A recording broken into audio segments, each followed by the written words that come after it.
A man will string a woman along for years for a marriage that she's hoping for, she's ready for, she's waiting for, and he already know he has absolutely no interest in. Now, I probably don't need to be the one to tell you that. You probably already seen it, if not already experienced it. But today, we're going to discuss exactly why that is. Because sometimes it could be a blurred line. Sometimes it's like, well, it's been 3 years, it's been 5 years, it's been 7 years, hopefully no longer than that. But hey, it happens. But maybe that's not the case because he did say this and this did happen and whatever. I'm going to give you clarity. And by the time you finish this, by the time you finish watching this, if you watch all the way through to the end, I'm also going to tell you the fastest way to get married. I'm going to like it's guaranteed. I've seen it over and over and over again. Matter of fact, this is one of those things I typically only teach my mentees. And it works. I've never seen it fail. Hundreds and hundreds of case studies on the fastest way to get married. And I'm not talking about just married, but in a healthy marriage with a marriage-minded man. But first, we got to talk about it. Backstory. So some of y'all may have seen my stories. I was up in New York visiting family, and one of my cousins, they watch me as well. They support what I do. And they asked me, why is it that this man is afraid of marriage? Now, this is a woman here, like early 40s. Been with a guy 10 years. Children, house, the whole nine, except marriage. And she's asking me, like, why is it that we have not gone, past that step? Is it just me fooling myself thinking that at some point he's going to do it, but he's really not? Is it that we got these things to work on and he doesn't know the right language to articulate it? And I told her like this, look, there's two types of men in this world when it comes to marriage and why a man will even deal with you as a marriage-minded woman. And there's a man that sees marriage as a goal and a man that sees marriage as a duty. The man that sees marriage as a goal, first off, we're going to get to that in a second, but the man that sees marriage as a goal is the one that's more likely to marry you, except for times when you may get in your own way. And again, that happens. But what most of y'all are running into are guys that see marriage as a duty. It's like something, an obligation that he's going to fulfill for you. Now, let's keep it surface level for just a second because I want to make sure I clear up the obvious, which is that a man can have every intention to just use you, be comfortable with you, be complacent with you, and eventually marry the woman that he wants. He already done decided you're not the woman that he wants to be with because he has a version of himself in mind that one day he's going to get to. He ain't there yet, but when he gets to that point, he's going to get the woman that he actually wants. The woman that don't want him now, but you do, and that will eventually want him when he's where he wants to be. That's a harsh, ugly reality, but it happens. Now, I've actually talked about that, and I wanted to go kind of, deeper beyond the surface and discuss things that we have not talked about. But you're in a situation if a man has already shown a lot of admiration, a lot of attention, lust towards that kind of woman that you a lot of times feel on the outside looking in for that kind of attention and adoration, whether it's online, whether it's Instagram, whether he's talking about somebody, the one that got away. Like when you see that kind of thing going on, like you already know this man already has a concept of a woman that he wants to be with and you don't fit into that mold. That's fine because everything ain't for everybody, right? But I just want to give you the real. And also you'll hear guys, and we're going to talk about this too, that say, well, I ain't got my money right yet. What they really mean is I ain't got enough money for the type of woman I actually want. There are men, and we're going to, again, if he sees it as a duty, he's likely, or at least one of the obstacles that are likely to come in your way of being married to this man in any kind of reasonable time is going to be his fear or his insecurity of not having enough money. But you got to be careful. There are guys who have an insecurity of not having enough money because their framework is, if I go into a marriage broke or unable to support a family, that's going to mean that she's going to be unhappy. She's going to be resentful. She's not going to respect me. She may cheat on me. And then I'm going to have a divorce on my hands on top of failing at life, essentially. So let me get my ducks in a row so that when I get married, I don't have those problems. And I can have the authority, the respect. I can have the agreement in my marriage that I know I need in order to be comfortable. There's that guy. And I'm not saying he's good or bad. I'm just giving you the real. Use your discernment. But then there's the guy that says, well, I don't got enough money to get married. And he's really thinking, all these men that have money I don't have, they have the women that I can't get. You see, I'm your big brother. I'm gonna tell you straight up. Dudes is not going to admit this. He said, what about whenever they say, I don't know? Oh, we'll get to that in a second. Matter of fact, I'll get to it right now. When a man says, I don't know, I don't know, I don't know, more than likely he does know. He just doesn't know how to say it in a way that's not going to piss you off or draw some type of reaction that's going to be disadvantageous to him. If he says, I don't know, he already knows. He already knows. He's thought about it. The moment you even mention it to a man where he's at when it comes to marriage, he already has an answer that pops up in his mind. But he's also evaluated what your reaction would be to that. And he said, I don't want what comes after that. So let me think of the words. Let me just avoid this. But back to what I was saying. The guy that says, I don't have enough money, and it's really a matter of he ain't got enough money to attract the kind of woman that he feels like would be an upgrade to you or more on par for where he's going.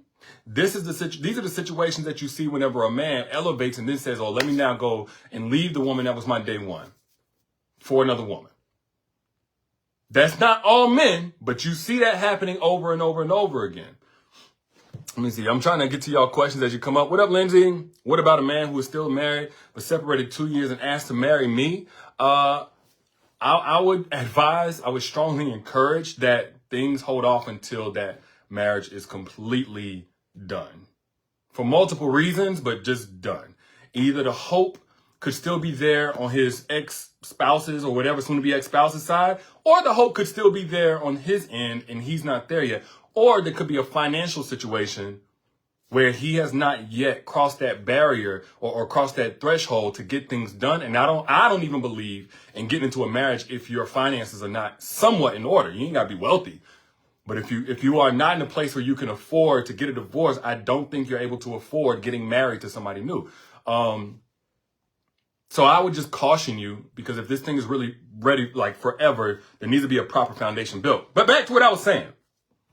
This is the reason why men will string marriage-minded women along for years. And I think women don't understand this because y'all are typically all or nothing. Women are typically the type that say, I gotta have it all. I need the highest concept of my man right now, or I don't want him. You ain't waiting until you get here or get there or whatever, and then in the meantime, you'll do this, that, and the other. At least most marriage-minded women, by the way. Not all women, but marriage-minded women. You don't even want to take that step unless this is the man that you know that you want. However, there are a lot of men who say, well, shoot, I can't get what I really want, but this will do for now. It's very compartmental. I may not have 100% of my romantic needs met, but this will get me by until later. Which isn't a good thing, by the way. I'll just, again, give you the truth. What you do with this is totally up to you. So if you're in a situation where a man is giving you the roundabout, it's a lot going on, I just don't know. I mean, right now we got to talk about that. And it's been 4 years, 5 years, 6 years. Y'all grown. Y'all are 30 plus years old. You know he got money. He got money in the bank. He got money for everything else that he wants.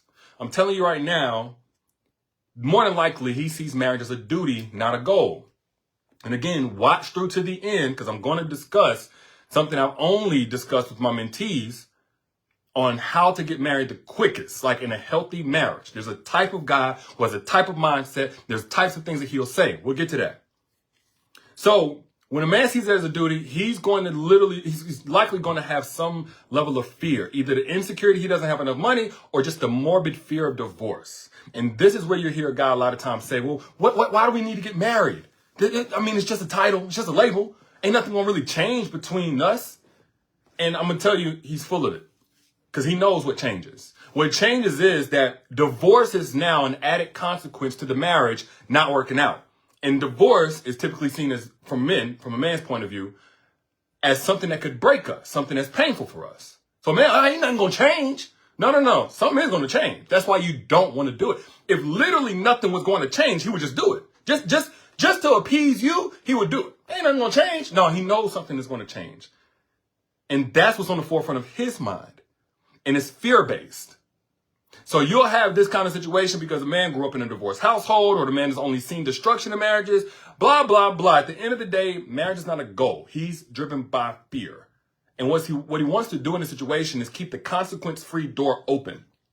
He wants to keep the consequence-free door open. Because ultimately, any man knows we don't have full control. I mean, 80% now of divorces are initiated by women. We don't have control over whether or not the marriage lasts all the way through. So when a man says, I do have control over whether or not, I walk right into the likelihood of those consequences that come with divorce.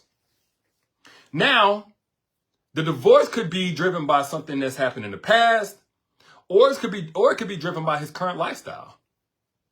So if you got a man that's out here playing around, a man that's kind of keeping, little open doors with other women, he already knows inevitably at some point this could blow up. There's a likelihood this is not going to go on forever. So he may want to keep the consequence-free door open because of that. Or it could be because he feels like there's something that's taking place between the two of you. This is what I was telling my cousin. Like, there's something that's taking place between the two of you. And he hasn't yet rebuilt the confidence that he once had that you two could go the distance. So now the fear of divorce is present, whereas before it wasn't. So this is a situation where it would call for a conversation. You see, if you're in a situation where somebody, 5 years plus, 10 years plus, and there's no marriage, it may be a situation where he's trying to use you, manipulate you, be complacent, he got too comfortable, he wants to have his cake and eat it too, et cetera, et cetera. It could be that. It could be a situation where both of y'all need to have a conversation to overcome this obstacle. Could be that. Or it could be something where you've gotten in your own way. I know that ain't something that's going to tickle your ears, but I'm here to tell you the truth, not just what feels good to hear. And so my cousin's situation, I'm just going to keep it real with you. She said some low blow things. She said some things to this man. Basically, he had revealed the most vulnerable side of himself. And I'm saying this to y'all, not to put her out clearly. I'm not telling y'all who she is, but because I think some women in their anger don't understand that they do this. And then it comes back around on the man as if he doesn't want marriage when he honestly does, but he knows that particular thing not being worked out will end in divorce.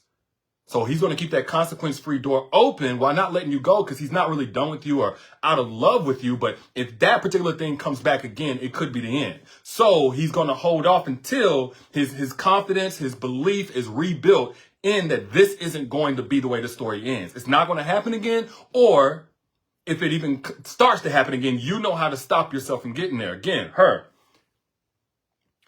she said some things to this man, basically leveraging the intel she gained from his most vulnerable self against him the moment he made her mad. That's the best way I can put it. He was vulnerable. He showed her a side of himself that was wounded, that was low, that was not handling life well at a certain point. And in the very next argument, she used that. That's what she used to take aim to hurt him.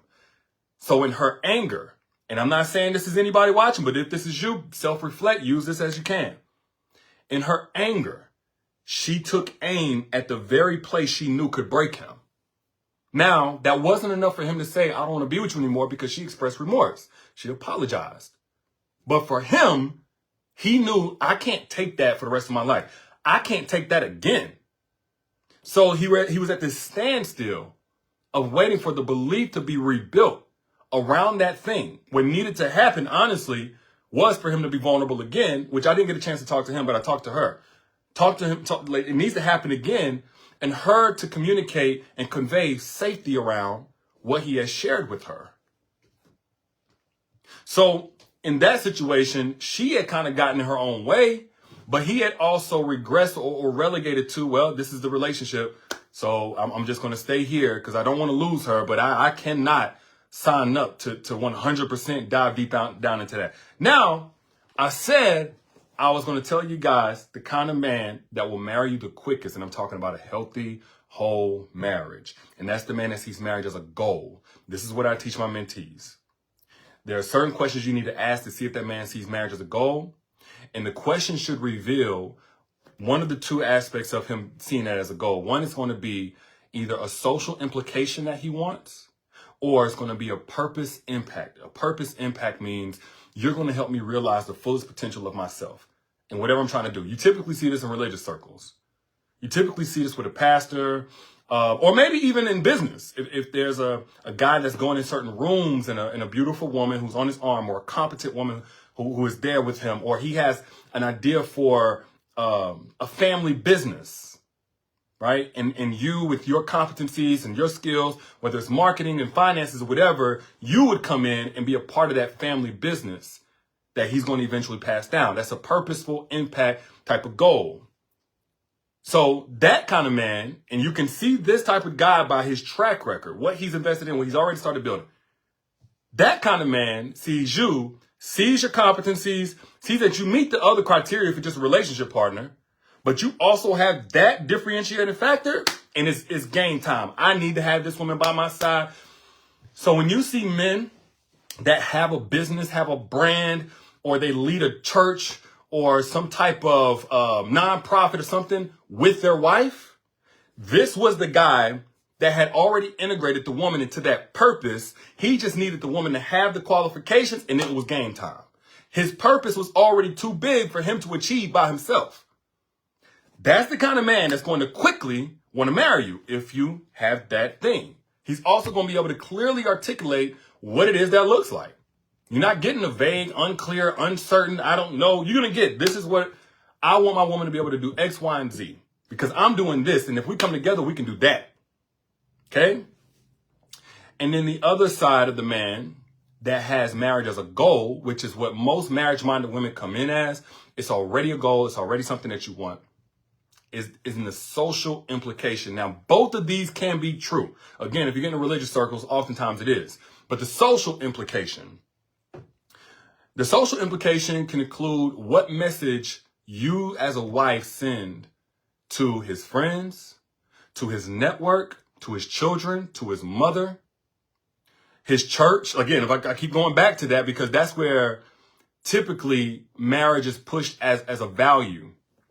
But if a man sees you as a social implication and you're beneficial, again, he will stop at nothing to want to marry you. You're already going to meet romantic partner qualifications just for him being with you. That's a situationship, relationship, and marriage.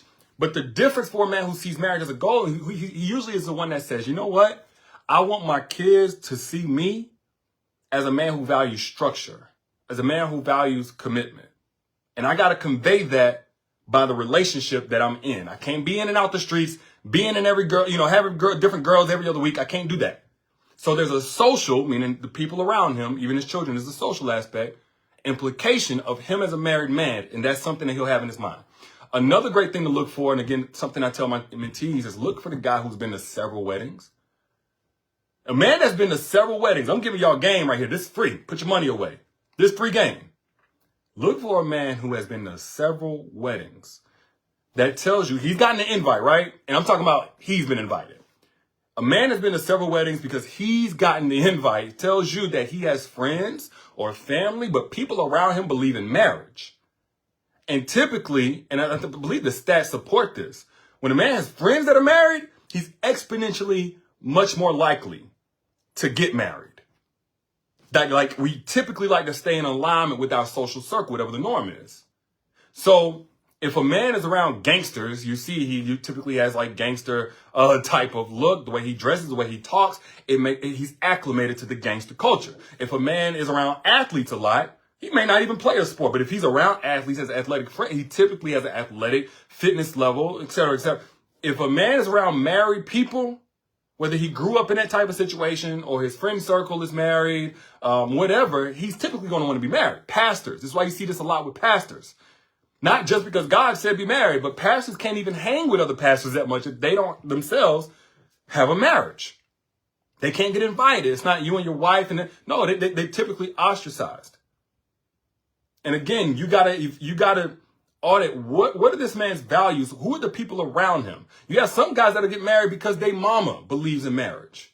I want my mama to see me married. I want my mama, to be at my wedding. I want my mama to be, you know what I'm saying? You'll see that social implication is peer pressure to an extent, but by design, we're social beings. We care as much as you try to act like you don't care. You care about a certain specific group of people, what they think of you, and where you stand according to where they are, relative to where they are. That's why sometimes it can hurt if you feel like everybody else finding a person but you. So the man that sees marriage as a goal, when I said best to look for a pastor, I don't know about that, Samantha. I won't say that. Not off top, because that's too much to unpack. But look at the social implications as far as this man's values go. Have the conversations to see where he's at in terms of what his children see of him, what his mother sees of him, what his friends see of him. If he's been a man that's gotten invited to several weddings, he got wedding photos or something like that, that tells you he got people around him that believe in marriage. At some point, those friendships get strained if he at some point doesn't have his own marriage. Because y'all know, your husband can't go just be with his single homeboys on boys trips all the time on Friday, Saturday night. So as people grow up and they get married, naturally, the social circle is going to acclimate to that. And if he's losing all his friends, I mean, come on now. So again, he sees it as a goal, either the purpose impact that you have. And he's able to clearly communicate that. This is what my purpose partner is going to be. It's going to be some alignment there with what I do, how she's able to dot my I's, cross my T's, or help me conjoin. Or it's something that you're able to bring in, as far as him already wanting a family business, a family legacy, or something bigger than what he can achieve by himself. What you do, and then his wheels get to spinning. He's either going to see that as a goal. This is the man that's going to marry you the fastest. Or the social implication matters. Now, it was a while back. There was a debate. I was at a little family get together. It wasn't my family, my friend's family. But it was a debate between the guys and the girls. And the guys was basically like, man, it don't matter, blah, blah, blah, blah, blah. And the guy the whole time had a Rolex on. And I said, bro, let me ask you something, man. What does that Rolex mean to you? You got a Rolex on. It's about a $20,000 watch. The one that he had on in particular. I was like, you didn't get that. You didn't pay 20 grand to tell the time. You can tell the time with a Timex. You know what I'm saying? You can tell the time just by your phone. But why the Rolex? It was just a nice looking watch. No. There's a lot of nice looking watches. There's $200, $100. You ain't got a $20,000 watch for a reason. Well, also because when I go in the rooms, they know I mean business. So something that men understand, no man can deny this, is that we care about the message we send out to the spaces where there's value for us. Network, family, or otherwise. That's why a man drives a certain car. That's why a man wants to look a certain way, physique a certain way, dress a certain way. That's why a man has certain colloquialisms, the way that he talks, who he's able to connect with fluently. And that's why a man will get a certain type of watch. If he's in business and that kind of thing, he cares about the social implications, like the markers on him that give people an idea of who he is before they know who he is. And guess what? There's very few social implications that are stronger than the woman that we're attached to. So for the man that says, I want a woman, but I don't want to be with this. I want to go to the next level with you. It may be that the social implication in his mind is not beneficial to him. I know this is harsh. I'm just going to keep it real with you. So if he feels like you don't look the part or you don't sound the part, he may just want to keep you where he can enjoy you, but you can't attach to him socially because the social positioning is not going to improve. If not, it will actually worsen. Now, these typically tend to be the guys who are ashamed of their woman. They don't even make it a relationship half the time. And these are also the guys that tend to not live in their truth. Because this is why I'm so high up on alpha males. First off, alpha males are the ones who understand the integration of a woman into their purpose. They already have that. Okay, let me just say that straight up. They want marriage, a marital commitment, because of, first and foremost, the purpose impact. Every alpha male. Also, a thing about an alpha male is he's going to live in his truth. If he can't show you off or, it may not be social media per se, but if he has any reason to feel like he takes a step backwards by being attached to you, he don't want to be with you. If he feels that way, it's not even got to be the truth. An alpha male will give you the opportunity to choose where you stand in that situation, though, but he's not going to string you along. He doesn't want to waste his time. He has enough confidence that he can get somebody who's aligned with him, and he can release you to go get somebody who's aligned with you. Doesn't mean you're actually a bad look or a bad representation of anybody. Now, if you're the type of woman and, you kind of ratchet and you drink 2 or 3 drinks and you don't know how to control your tongue and you peeing outside or something like that, that's a whole different story. Yeah, you the problem. Okay, sis, hey, I love you enough to tell you the truth. You the problem.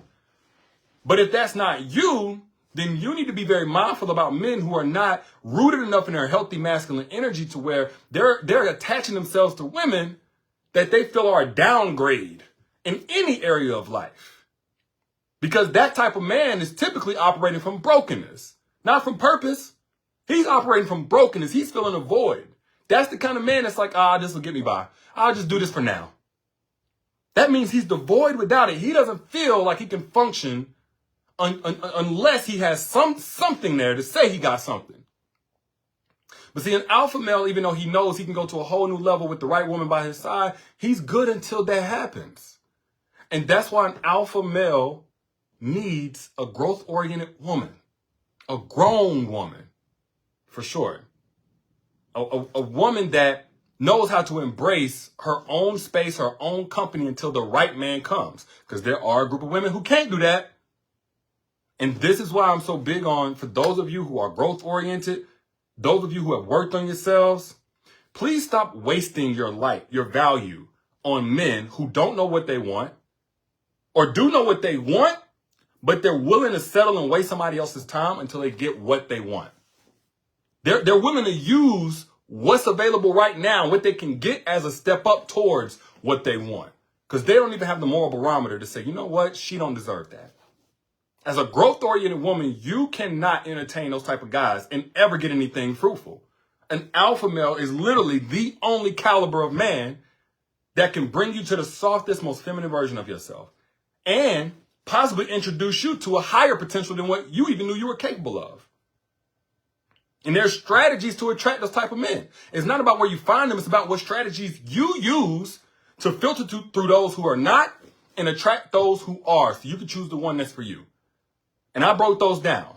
I already broke those down for free. We're not going to get into it here. But if you want those strategies to attracting alpha males only, I'll put the link right here down in the comments. If you're on Facebook, if you're on YouTube, it's probably somewhere at the top.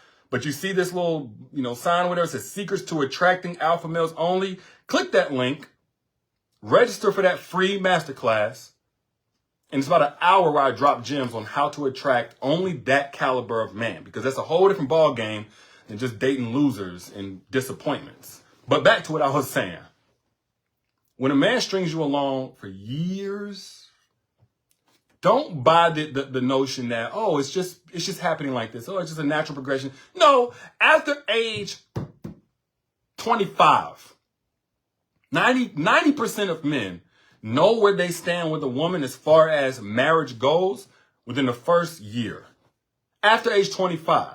It don't take more than a year for a man to know where he stands with you in terms of marriage. Now, again, I said this in the beginning. I'll say it again.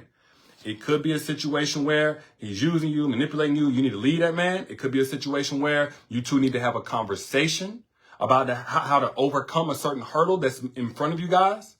Or it could be a situation where you're getting in your own way. But I'm going to tell you something. If you're a growth-oriented woman, a marriage-minded woman, there's nothing that's going to get in your way more than allowing the man to overstay his welcome that doesn't want what you want. Whether he's not ready for it or he doesn't value it. He doesn't want what you want. And what you should want is for him to get out of the way so the right man can come in and take his place. But those are just my thoughts. I'm your internet brother looking out per usual. And if something I said was useful or truthful in your opinion, all I ask is that you show me by hitting the share button. Pay it forward. I don't charge y'all nothing. Keep your money. All I ask is that you be an advocate for the truth by hitting the share button so somebody else in your timeline can get blessed by this message the same way you just did. And if you want more on the secrets to attracting alpha males only for free, well, today's your lucky day. I put the link up, encore, to Secrets to Attracting Alpha Males Only right here down in the comments. Again, if you're on YouTube, maybe at the top, just look for the pinned link that has Secrets to Attracting Alpha Males, and you'll get access to an hour of me dropping gems on exactly how to do that. Holla at y'all later. Y'all be good. Peace.